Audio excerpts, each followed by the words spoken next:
Alright, so this is the tangent line approximation. We are looking at imagining that we have something that works. A function that is differentiable at c.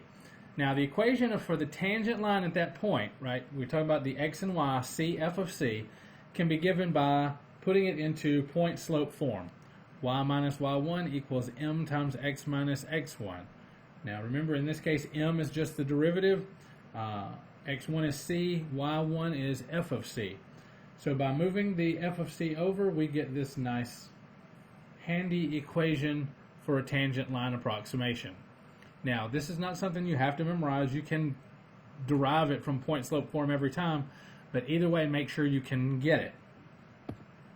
Now, if we restrict the values of x to only those that are sufficiently close to c, then the values of y can be used as an approximation of the values of the function. So basically what I'm saying is, if I use this tangent line, then that y, the closer we get to the actual value of c, the closer this y becomes to f of x, right, the actual function value. Now, another way of saying that is that as x approaches c, as we get closer and closer to c, then the limit of y is f of c, or that y value approaches the y value when x equals c. So let's actually look at one. We want to find the tangent line approximation of f of x equals 1 plus sine x. Now, I have to have a point, and this one we're talking about the point 0, 1. And then once we get it, what we want to do is we want to look at a table and see if those y values are sufficiently close to each other, depending on whether we plug them into, or whether it's in f of x or if it's in y, right? What happens?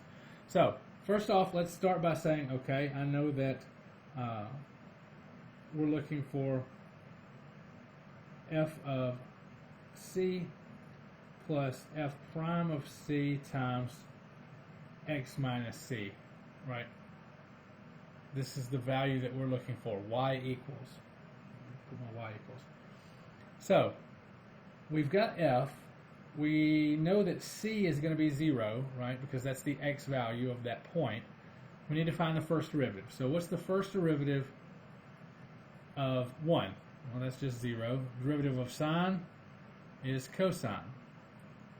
So what we're talking about here is plugging in the c value. So I need to know, okay, so what is f of 0?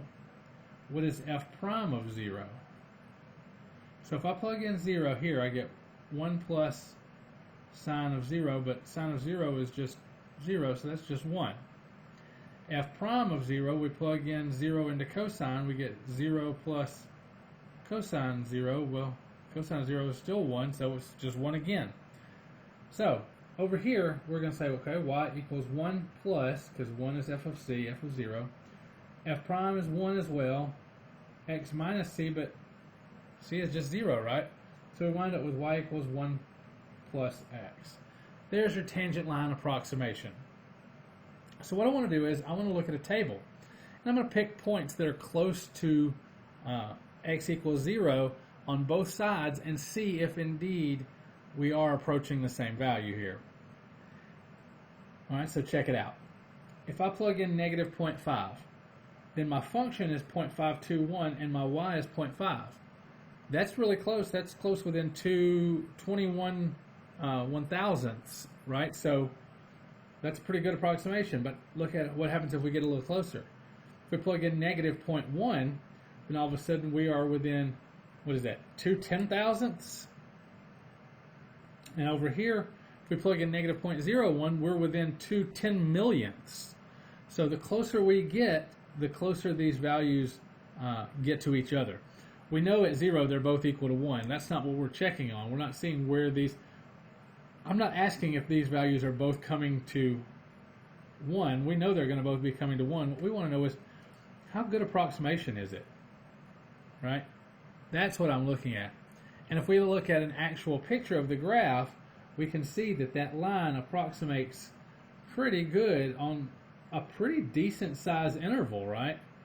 Now, the closer we get as we zoom in, if we were to zoom all the way in, then the lines would look like, right on top of each other.